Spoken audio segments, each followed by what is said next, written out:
Beyond that, he spoke to a rather prominent abjurer in the academy, the Arcane College, that is, and convinced him to potentially be available if we choose to, or when we choose to go to Dragonhall to deal with a bit of a dragon problem. He will be with us on the boat, helping us with anything we might encounter on our way there, and protecting the boat from storms, and making sure we get there safely and fast.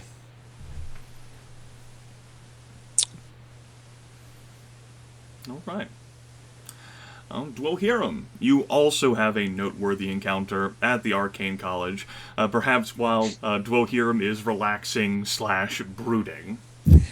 There is a soft knock at your door. Mr. Harsca, a young voice chimes, a visitor in our guest library has asked for you. Are you available?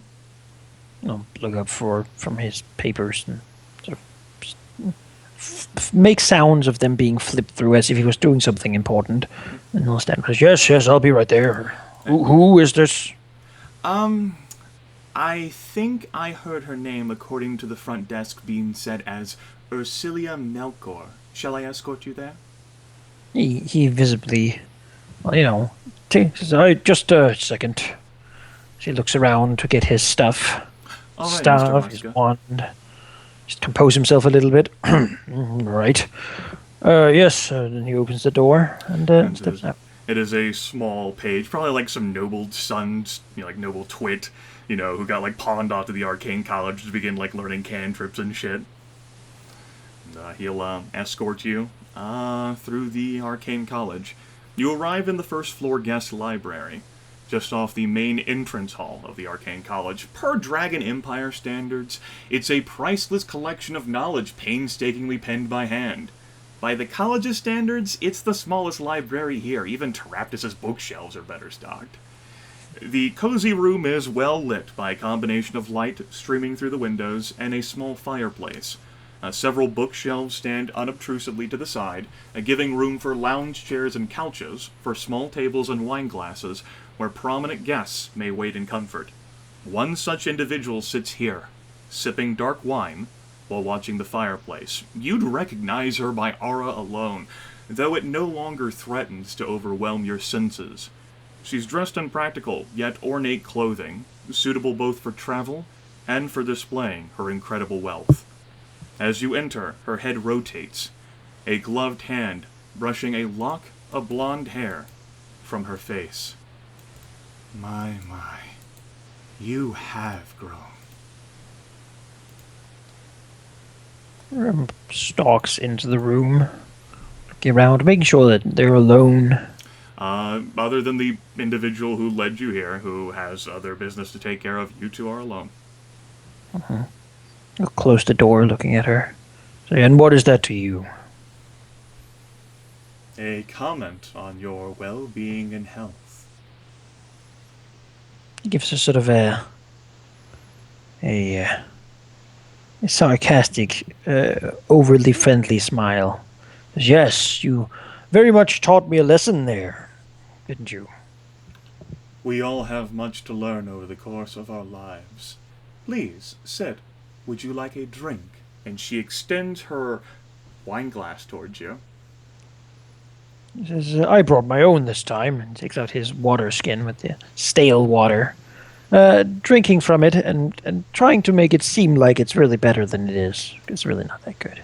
She offers a smirk and returns the wine glass towards her. He'll go sit down, assuming there's a chair for him. Sure, there's plenty of lounge chairs. It's empty except for you two. Said, you asked for me specifically. I did. Let's go right to business then. Yes, you are that sort, aren't you? Long ago, you spoke impassioned to me about the need to rid the Dragon Empire of a threat you perceive so great. A personal matter towards you, to you. And then later you changed your mind, considering something along the lines of it not being worth the trouble, or that it would cause more harm than good. I can't remember exactly your words. I'm here to posit, what if it would do more good than harm?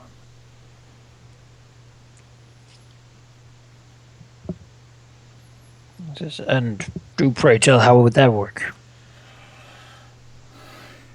Ajax is more than a druid. I would know. I've had the displeasure of confronting and meeting him myself. The time since you've left Foghaven has been challenging for everyone there, in one fashion or another. He is more than what he seems. I can smell the three on him. And what proof do you have of this? I'm not just going to believe the word. You know that. No, I wouldn't expect you to trust my word. And proof?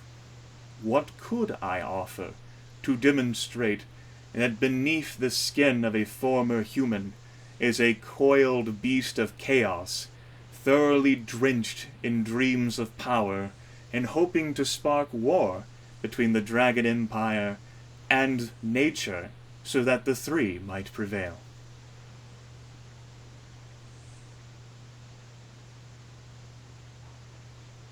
He looks at her and says, "That's all you came here to say? All this way?" I do have some personal stake in the matter. After all, your group has been good to me. Not slightly. It's back. And what if it's not true then? It is true.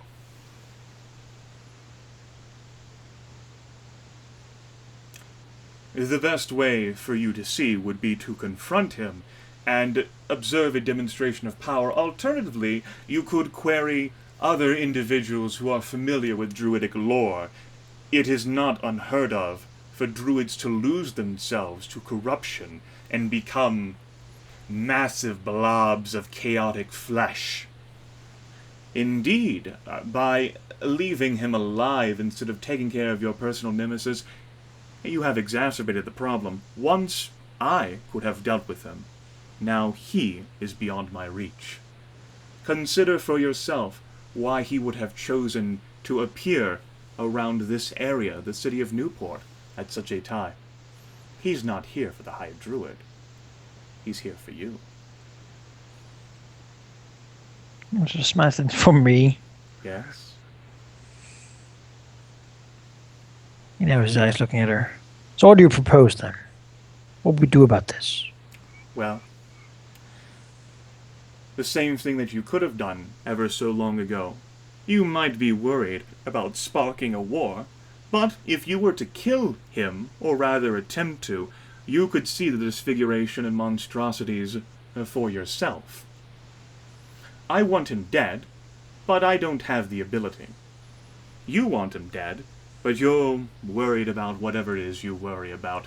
You don't kill him. It gets worse. You kill him, you have a demonstrable feature that you could then showcase to the rest of the druids, that not even their own are immune to the influences of the three, which you'd think they would know given the Draco druid that resides in Dragonhall.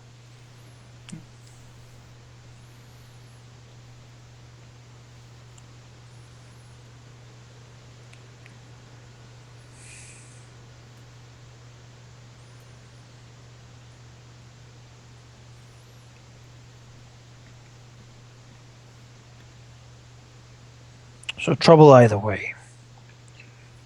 I wish to believe what you say, but it is difficult.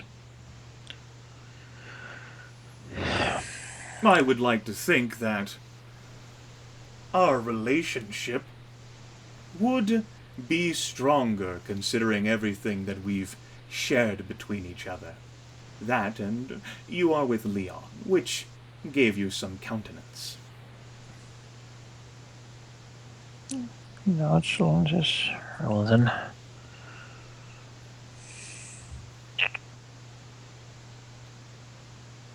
What should we expect when we engage him? Certainly more power than what you would have had had you faced him earlier. He has adapted. She pauses.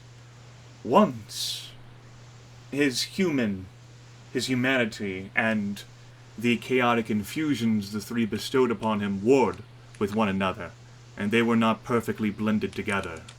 Now, what is left of his humanity is gone, beneath eyes of arrogance and malice, which might not sound like it would be all that different.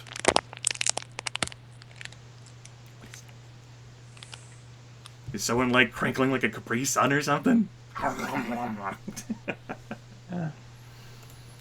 No. Which might not sound that different, but have you had the opportunity to take a look at him for yourself? In recent days, I know that he has spent quite a lot of time around the Arcane College. Gryph shakes his head. I have not.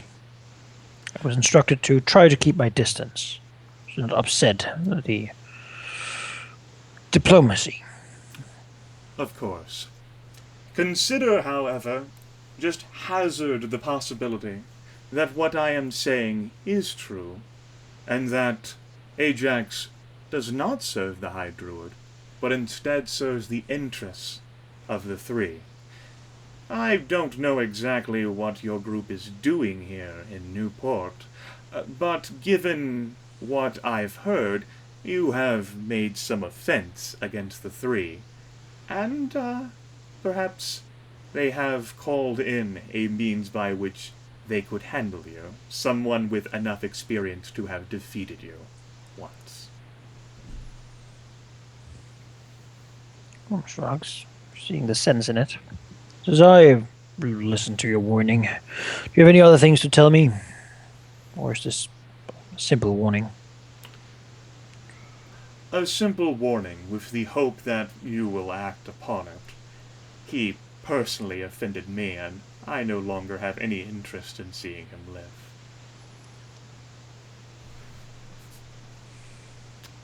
Arcelia will slowly rise from the chair, her feet obnoxiously not adhering to the ground, but hovering an inch or two above it.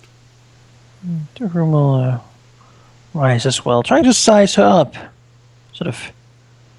Just, look at her magical aura or some such. Yes, her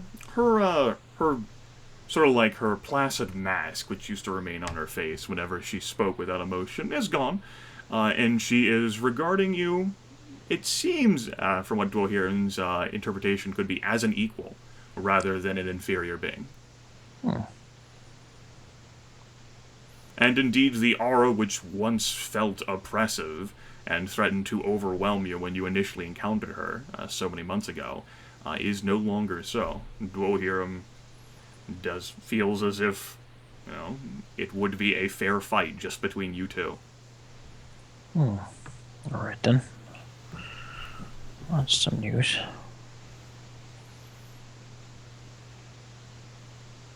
He'll nod. Say, I hope your business goes well and swiftly then. She will crane her head, looking down at you, and say, yes, well, two more things. One, I would appreciate it if you didn't kill any more of my family. As if they do not try to kill me, then I don't see a problem with that. Two, try to keep Leon more safe. He nearly died. Frowned slightly. When? Several days ago. That's why I'm here. To ensure it doesn't happen again. What's your stake in Leon? Now that is not what I came here to discuss with you. Pleasant day, Dwohurim Harsca. And she will begin, gliding across the air above the floorway out of the guest library. Dwohurim just looks at her, finding himself to once again ask Leon about this.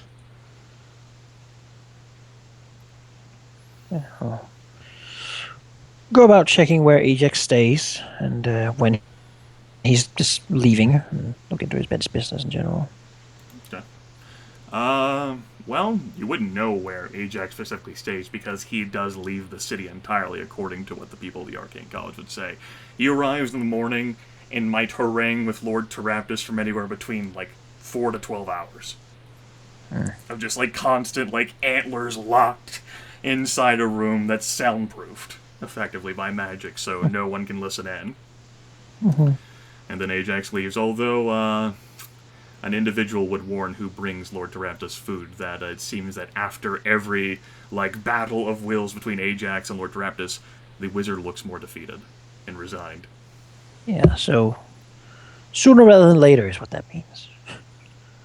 All right. Well, Groom's judgment is perhaps a little bit clouded, whether not to trust this woman, but it is Ajax, and it does sound like something he would do. Yeah, definitely does. Okay. For the final thing I wanted to handle, it won't be too intensive or obtrusive given Dark's in the air internet connection, but it will take place in Kilwell. But first, what's Leon been up to, Dark? Leon's been going around, just investigating at the Arcane College, looking around for various people he can, just various things he could try and acquire, such as trying to look for ritual components and see if there's anyone of special interest, as well as going around to the local churches and seeing the clergy there and seeing if he could pull any strings. Though it seems Leon's favour is not exactly just to give stuff away to him, but he has things on the table planned. Other than that, he's done a decent bit of shopping and has taken a horse and ridden out to Kilwell. Alright.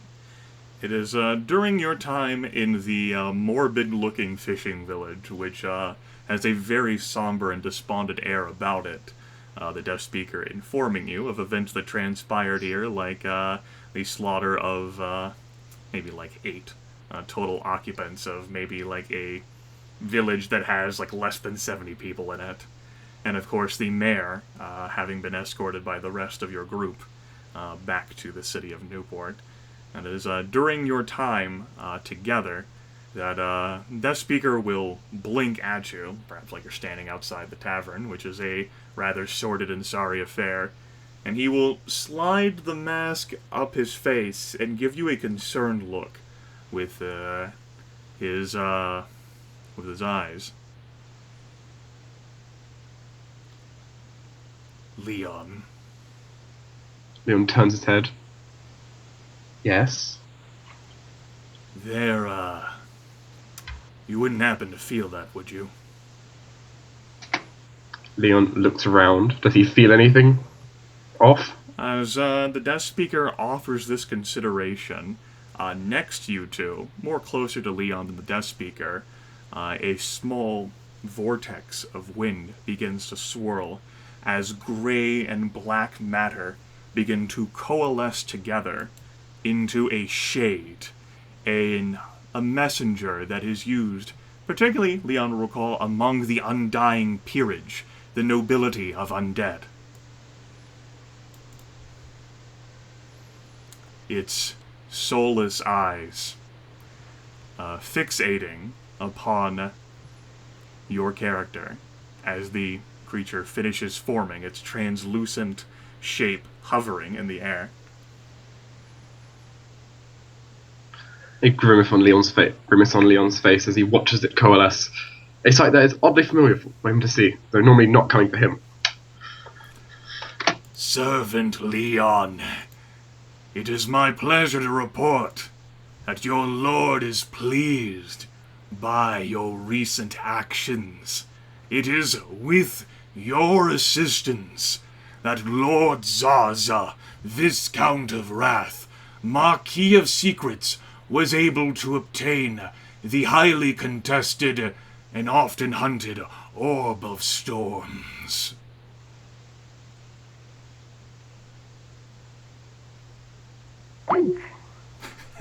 And then Dark's like, shit, run away.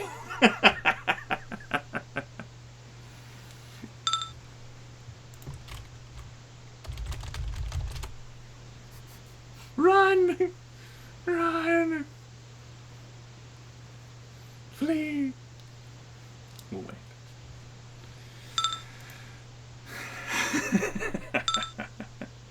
That's right. If you didn't hear, it didn't happen.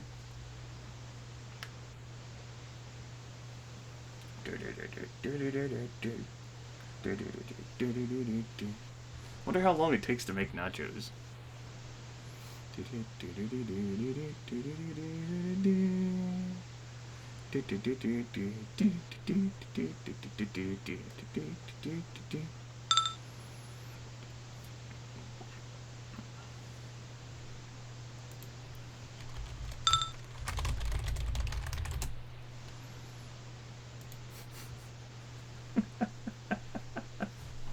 You guys are so morbid in the chat.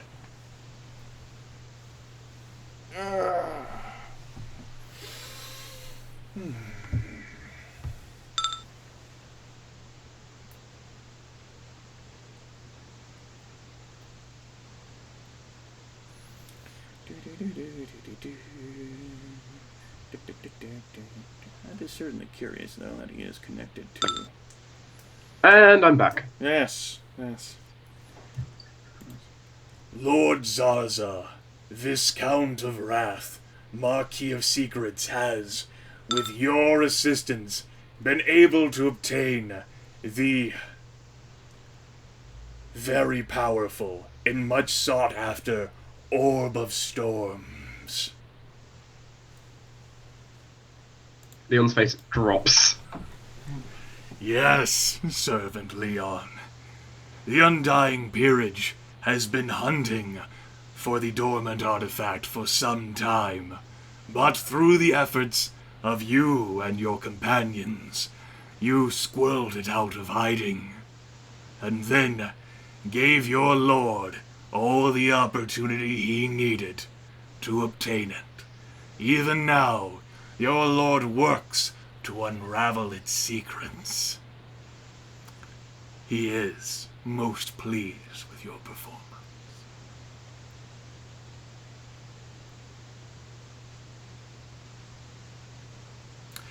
Indeed, Lord Zaza has been so successful recently, especially after his acquisition of the fabled Orb of Storms, that it is spoken of in the Undying Peerage that he will be promoted to the rank of Prince, especially after Lord Zaza's superior, Master Shalra, Prince of Forbidden Lore, met an untimely end, it seems.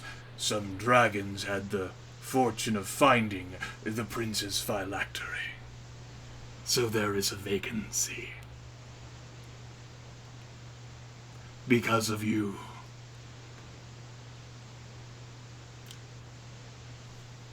Leon has a visible discomfort right now looking at him. Lord Zaza is looking forward to meeting with you again, personally. You know where he dwells. You know because you woke there. Yet, your lord is kind and generous, especially after what you have achieved in his name, and he is willing to tolerate some delay, as you venture with your companions or whatever helps you find yourself. But in due time, you will return to him, as you always have, and he will provide for you the reward you deserve after assisting your lord so greatly. To think, the Orb of Storms.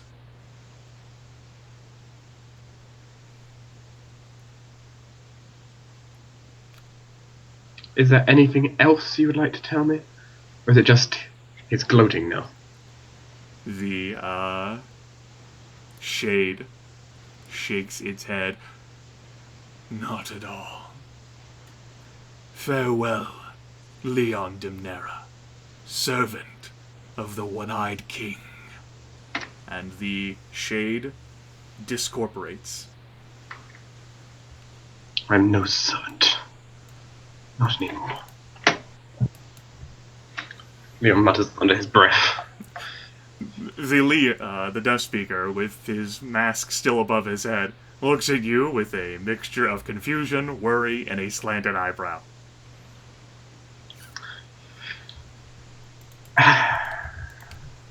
Lord Zurza, huh? Yeah, kind of a lich. Yeah, Lich Count. Yeah, Kind of bad news. yep, yeah. Do not want to see him. So, about that whole, in service of him thing. I have not. Many years ago, maybe, but never again. Even if he thinks I will continue to serve him, I will fight his influence however I can. Well, if I can. Seems that the One-Eyed King might himself take interest in you, Leon. Leon, his face kind of drains of color slightly. Looking. Death Speaker would say, I would know. Necromancer. Kinda connected to him.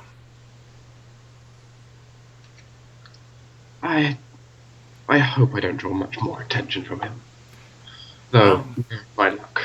If this Lord Zarza actually has managed to acquire the fabled Orb of Storms, then certainly he might be gloating about how one of his servants assisted with revealing it. That sounds like the Viscount, alright. So, Death Speaker looks out over the village. What are you gonna tell your companions?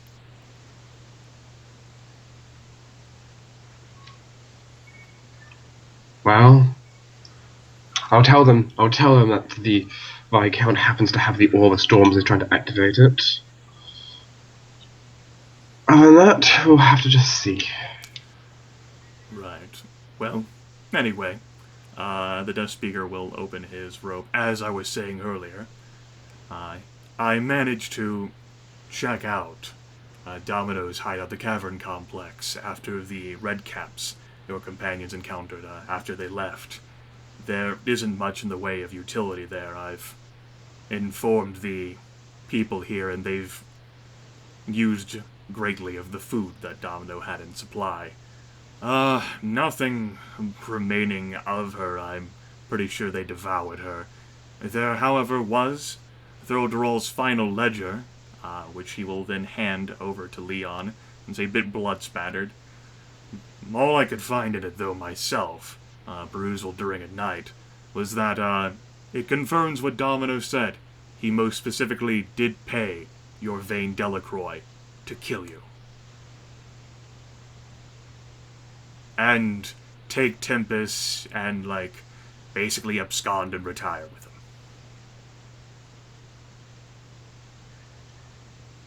I see.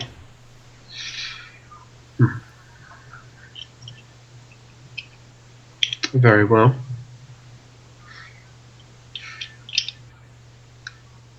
Any signs of any of the redcaps being defeated there, or is it just no signs of anything left now? Nothing other than smeared blood. Very well.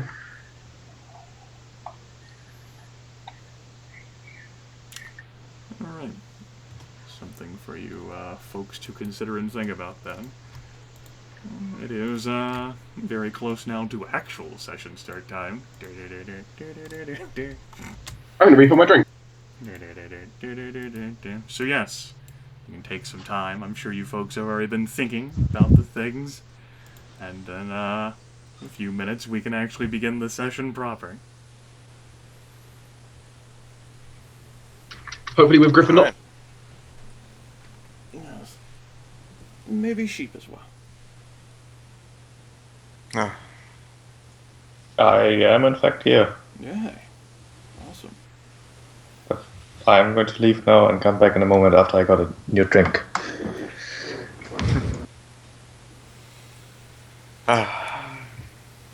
How you doing, Goger? Hungry. I haven't eaten anything. Well, that was your time to gorge yourself on food. Yeah, I know, but I don't have anything to make quick. I have to, cook it for an hour, so can't really do it. This is what you get whenever you don't have anything quick to eat around your house, and you wake up only a short time before. I'm not blaming anyone but myself. I could have gone shopping yesterday, but nope. Decided not to for whatever reason. Could have gotten some bread or something to soak up all the beer. I didn't. I don't drink every day, goddammit. You don't drink every single day. No, only like once a week, maybe twice. Alright. No. Probably not that often. Sometimes it's only once a month, but... Good evening, Gryph. Hello. Hi, Gryph. How are your nachos? They were tasty. Okay. You haven't missed too much. I did a recap for the group. I handled it myself, which they effectively sort of recapped for you last week anyway. And we handled some solo stuff during the 3 days that the group had for downtime that they took, the time lapse. Mm-hmm. Some roleplay with Goger's character Geráck, some roleplay with Manaki's character Dwohurim, and some roleplay with Dark's character Leon. They also discussed a bit about what they ended up doing during their downtimes.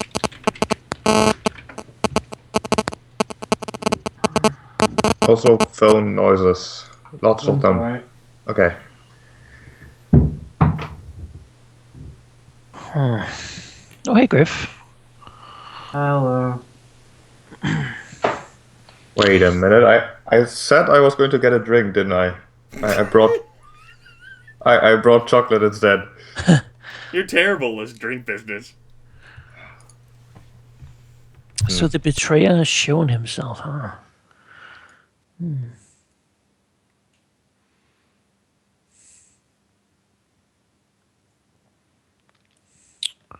Well, as far as I remember, we were very much told that a certain lich lady was serving a certain lich count beforehand, so that makes sense.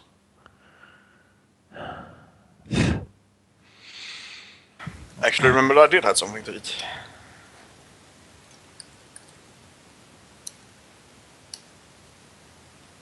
That's good. I'm glad you remembered that. Oh yeah, I remembered I ate already. Huh. No, I have something to eat now. Okay. Well, I'm glad you remembered that instead. I thought you said, "Oh yeah, I remembered I already had something to eat." Like you you did actually eat earlier. I'm like, Oh yeah, I'm not hungry anymore. How about that? Right. Although it's not very good, but yeah. Yes. So anyway, we discussed, as noted, what transpired during Goger's downtime, Geráck's, during Dwohurim's downtime, and then during Leon's downtime. Sheep, have you managed to get your drink yet, or are you still, are you drinking chocolate? I'm still contemplating whether it's worth standing up again to go downstairs. Well, seeing as how you're going to be the next character to express what happened during her downtime... I can do that. Okay, good. What did Aurelia do during the time lapse? Aurelia mostly stayed at the Arcane College, kind of in her room there, doing something that she at least thinks is long overdue, which is to put her most recent experiences, everything essentially after meeting the other 3 new members of her party, to paper. Not exactly in writing, but rather in drawings, as she likes to do. Both to get some practice, both to enjoy herself a bit, since it helps her focus on things, and to just have something she can file away and consider later.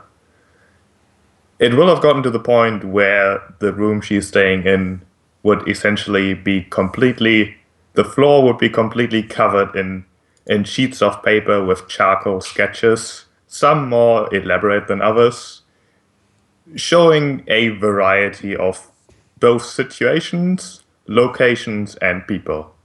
Among them, of course, the other members of the party, people she has met, like Arnaud, Domino, some other people she might have noticed, and just a whole lot of locations as well, such as the Parlor of Gilded Comforts, a random alleyway that for some reason she thinks was important, buildings, All right. And just a lot of things Okay. that would have probably taken essentially all of her time. All right. She does not have an encounter then, as the others have had, for she has isolated herself within the Arcane College.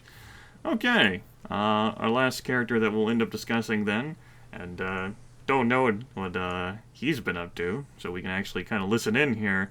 Gryph, there has been a time lapse of 3 days since the end of last session. Tempus Malleator, well, he hasn't been forced into a cube, although I guess maybe he wants to be a cube. What's he been up to? Anything particularly of noteworthy? Or he's just been relaxing? He's been praying that rust monsters haven't eaten him?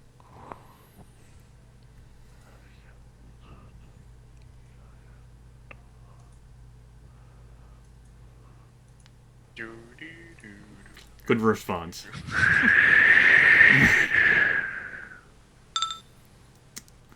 Hey, Gryph. Griffin got you there. Mm-hmm. I'm here. All right. What's Tempus been up to these past 3 days of time lapse? Anything particularly noteworthy? Just been relaxing? Hoping that rust monsters don't eat him? Tempus has been spending a lot of time rebuilding himself Okay. since he was kind of lying on the ground, smashed into pieces Definitely. several times. Definitely. Okay.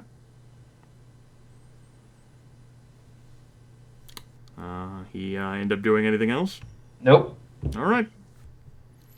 Good to know. The saving quirks effect from saving your magical armor is still in effect until the next full heal up. As a reminder of that, to follow along and try to roleplay that to the best of your ability. Otherwise, the armor could very well be lost. Okay, well, that takes care of all of the characters. We'll transition to session proper now. As noted, it is readying 7th. Free day. It is not as bitterly cold outside as it has been this winter, but it is still as cold outside as it normally gets during winters around the Midland Sea. And while it's not snowing right now, there is some amount of snow on the ground. The heat of the city does have a tendency to melt snow buildup rather quick, but it nevertheless exists just due to how much has fallen this winter. You folks are able to wake up in the Arcane College without interruption or incident. The desk speaker is still in Kilwell, and you're able to discuss, go about your business, join a circus, whatever it is that you folks are interested in doing.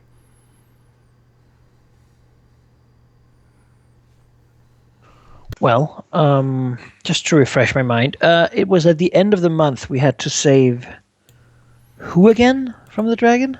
The woodland sprite that was sent from Thurl Dural asked you to... not Thurl Dural, Thurl the Everliving. Yes. The sprite asked if you would save his apprentice and lover from the clutches of Chook, the Merciless. The Chook is a green dragon.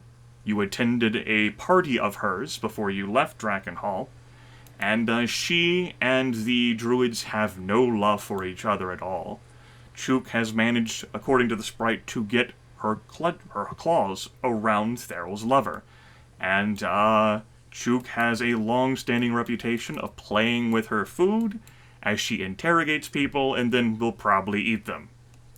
The sprite said that you've probably got until the end of the month. All right. Well, we don't wanna... Considering Chook's reputation for slowly devouring people as she interrogates and tortures them, the apprentice will probably be able to live until the end of the month. I see Rising Fest coming up. Yes. That is a week-long festival and feasting procedure. You would, of course, know, however, that really hasn't been discussed a great deal, and it's going to be a rather dull and boring event this year, due to the fact that there is a food shortage across the entire Dragon Empire. Yeah. It is a way for, like with the Festival of Saint Bane, for people to shake off the throes of winter and get back into the swing of life and traveling outside and planting crops. However, this winter's been really bad, and it's still pretty cold outside, enough for snow to still be on the ground, which certainly does not happen very often in the Dragon Empire. But with the rising food prices, and of course the recent trouble during the last festival here in Newport, where some individuals thought themselves to be blessed by Saint Bane himself, and open a sewer grate and travel in. The Rising Fest is an event that is held across, celebrated in villages and towns and cities across the entire Dragon Empire, but judging by what's transpired, it's probably going to be a rather lackluster festival in the Empire this year, even in Axis itself. Also, Grim, I forgot to write down the name of the two individuals who approached me. Could I get those? The two individuals who introduced themselves to Geráck were called themselves Edwin and Mirinda. Alright. The Paladins, I have names for them too, but that never even ended up coming up. They're Brand and Darren. You may never see them again. But what the hell do I know, right?